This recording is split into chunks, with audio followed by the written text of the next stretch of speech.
And for our last talk of the day, we have our friend Salvatore Sanfilippo, creator of Redis, also known as Anti-Res. Let's give it up.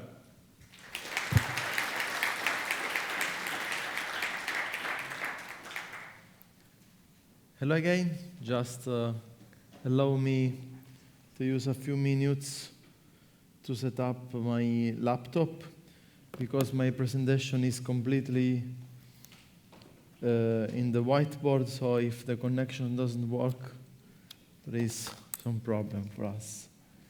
Okay, so let's see. Okay, so it's cool to see that there are still quite a big amount of money, of people. It means that we money are also very useful. But I mean, we didn't bother you to death for you still, or you are dead and you could not run away because of that. The last talk is what will really will kill you, because it's very technical. So grab a coffee because of before the start, and basically we discussed all the things that are going to be in Redis 6. However, there was one key feature that I wanted to put inside, which I didn't discuss because for once it's not clear if we will be able to have it, because I ran into technical problems in order to implement this last feature. And what I want to show you is the process. Why we wanted the feature, why I failed to deliver a solution that was good enough, and what are the potential fix for such failure. Because this shows you, in case it's interesting for you, the process that is behind the way Redis is created. Because it happens very often that I want to create something, and the code I write is not good enough. So I have to return back, understand if it's a good idea or not. So basically I refuse my own pull requests, normally, not just other people's pull requests. What's this feature? This feature is the Redis expires. This is one of the key features of the Redis server. You can set an expire on a key, specifying the number of seconds, or if you want milliseconds, it should exist, like memcached. It's a very popular feature of any cache, basically. So Redis had it since the start, and after this number of seconds elapsed, the key is no longer there. In which way the key is collected, is garbage collected? Because in the key there is this information of its time to live. However, imagine the Redis memory. There are all these keys, and some keys are going to be expired, and others instead are valid. So, in one way, you don't want to waste too much CPU time in order to find the keys that are already expired in order to evict them. In some other way, however, you don't want to waste memory with such keys that are already expired. Also, organizing the keys in a way that makes them easy to expire costs memory, additional memory. What is the limitation with the current algorithm that we have? Let's start showing what we have. So, you know, Redis design is the art of the compromise. It's always trying to do a lot. It's trying to have a bike owning just one wheel. So this algorithm is really like that. Basically, the Redis key space is stored as an hash table. You know, the hash table is composed of many slots, one after the other. And in each slot, I want to store the key foo. I hash the key, and it's foo. I store it into this bucket of the hash table. The key foo will point to some object, for example, a linked list if it's a list. Okay? This is the Redis main dictionary, how the keys are stored. If I set an expire for this key, I have to store the expire in some place. If there was space to store the expire already at the key, it means we could waste space when the expire is not needed. So instead of having the expire stored in the key, we store expires in a different hash table. We have a secondary hash table just for expires. So we have this other hash table that can be smaller because maybe I have less expires than keys. And here I store, again, foo. In order to save memory, these and these are the same object. It's the same pointer, okay, inside the hash table.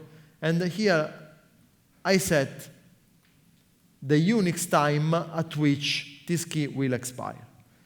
So if I want to know if a key has an expire, I have to look up the expire hash table, check if there is the entry, and in case there is the entry, check the Unix time at which it will expire. So far, so good. So in case I don't have expires, which often is the case, no memory is used additionally. If I have expires, yes, it's true. It's true that I need an additional hash table entry. However, the key itself is shared with the other table, so it's not wasted memory. And the expire time is stored in place of the pointer, where I should have the connection to the object, value object in the hash table. So I basically, since I know that I can always represent a long value in place of a pointer, I take advantage of that and store directly the Unix time casted as a pointer. So the memory usage is good, and the problem is how I expire, I evict the keys that are already out of time. There are two kinds of evictions. One happens when somebody tries to access the key. So if I receive the command get foo, the get implementation, the get command implementation calls a Redis API which is called lookup key.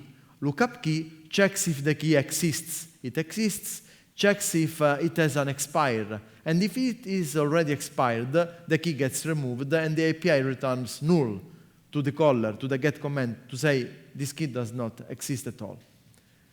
So the logic is like at low level. The command implementation itself doesn't see this. It happens directly in the low level APIs. This is not enough because I could have like 1 million of keys that are no longer accessed ever. The application forgot about such keys and they have an expire. So such keys will never be expired because not accessed. So also Redis has an expire cycle that searches inside the key space to find keys that are already expired.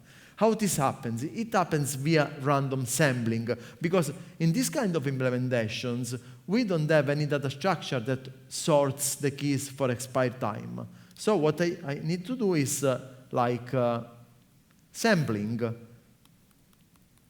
random sampling, searching for keys randomly. At some point, I will find some key here, bar, which has an expiration time which is less than the current time. And what I do is I evict such key. I remove it from the key space. So eventually the keys are removed. However, imagine that you have many baskets. In every basket there is a cat. Every time you want to grab a cat, you open a basket, take a cat, and give it to a child. Okay? As you collect more and more cats, the probability of fitting a cat reduces because it starts to be very rare to find a new cat. Okay? In your baskets. What example? Terrible. Okay? This is what happens. As we have a lot of keys that are not logically expired, and very few that are already logically expired, most of our random sampling will be just burning CPU. Okay? The less keys are expired, the more CPU we burn. So at some point we have to say, after we start to find less than a given percentage of keys that are already expired, we stop with the expire cycle. In the case of Redis, this percentage is 25%. So it could happen in the worst case that you have 25% of keys that are already logically expired and are still using your memory. So when the Twitter folks upgraded from like Redis 2.8 or something like that, very old version of Redis where the algorithm worked in a different way, it had a lot of problems, like latency spikes and stuff like that, but it was better from the point of view of this 25%. To the new version, they immediately wrote me an email saying, we observed a regression in the memory usage of Redis because of expires. We analyzed it, and we found that many keys are expired even if they are logically already expired, but they are still there. So they also sent a pull request in order to find a solution, which is basically to do more to make random sampling configurable. So you say, okay, it's a trade-off between CPU, time and space. I want to do more random sampling, so to reduce this 25% to 8%. And it's acceptable. But then I started to say, okay, maybe it's time to find a new way to store the expires. That was the idea. What's the alternative design that I tried to use? Okay, instead of having just here foo connected with the object, like the linked list, we also store the expire time here, if the key has an expire. In this way, the expires can be stored into a radix tree, keyed by the expire time. So at this point, I started to have a tree. Okay, the tree, of course, will be something like that. But logically, I have the expires ordered by expire time. So here there will be the one that will expire in 1 second. Here will be the one that will expire in 5 seconds. And here, the other key that will expire much later. Okay? The radix tree is more costly in terms of memory because the key is no longer shared.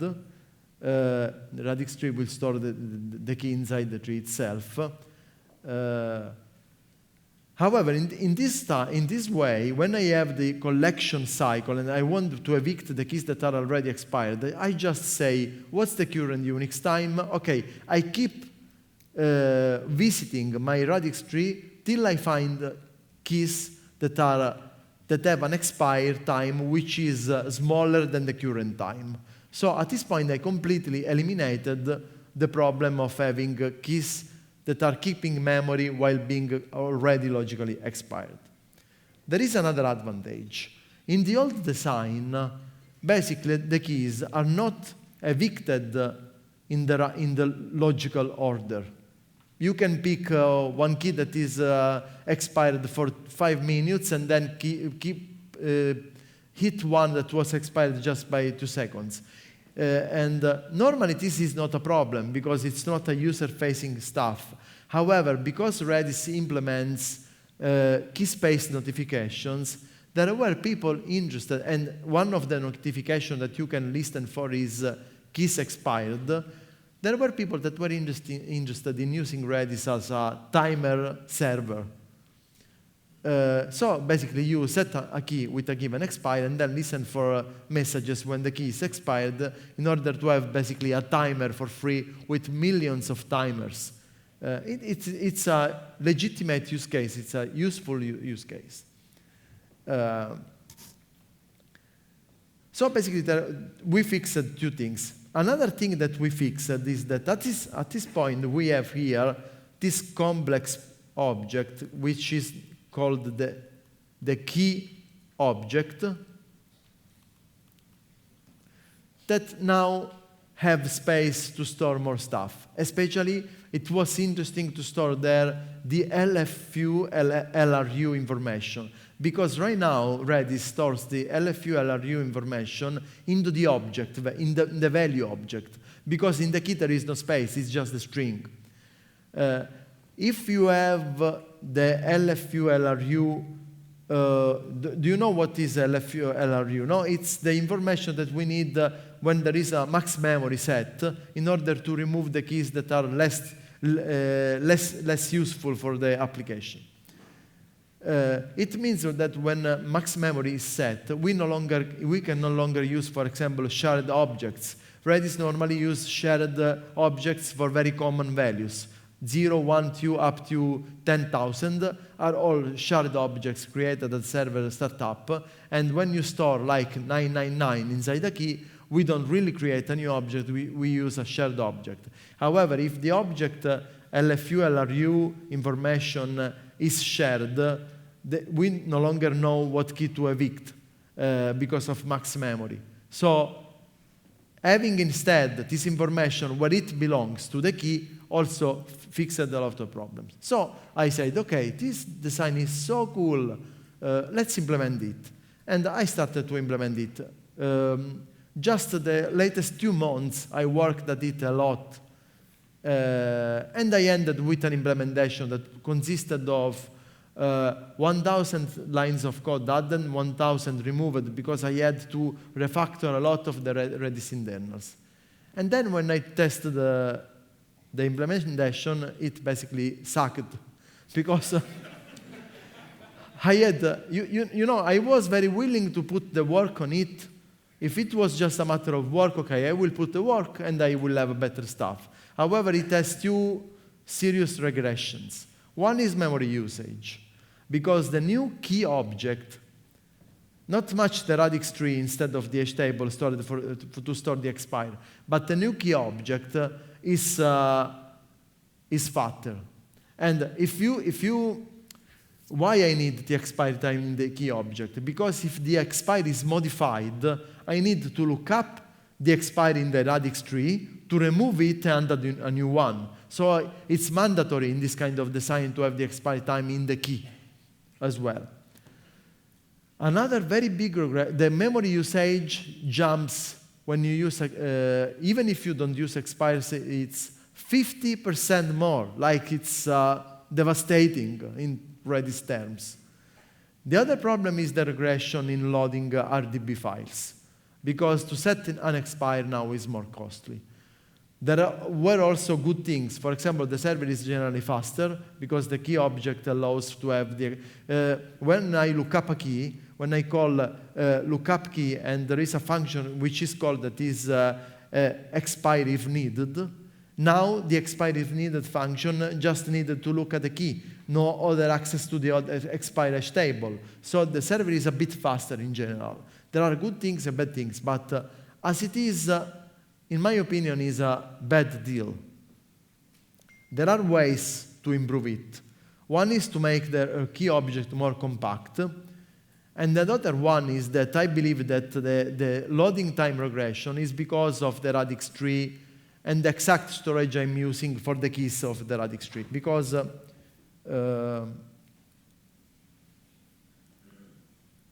it is possible for me to use 5 minutes more? Yes? Okay. I can relax a bit. The radix tree, this is a radix tree node, and it has children. The way I stored the keys in the radix tree is to take the Unix time, put it in big endian byte ordering, because big endian byte ordering is lexicographically sortable, because the most significant byte is in the left. Otherwise, little endian doesn't sort in this way. So I translate it in big endian, and then attach the pointer to the key object. It means basically that each part of the key can contain any of the 256 possible byte values. So the radix tree children in certain nodes are a lot. So we have this radix tree macro nodes with many children.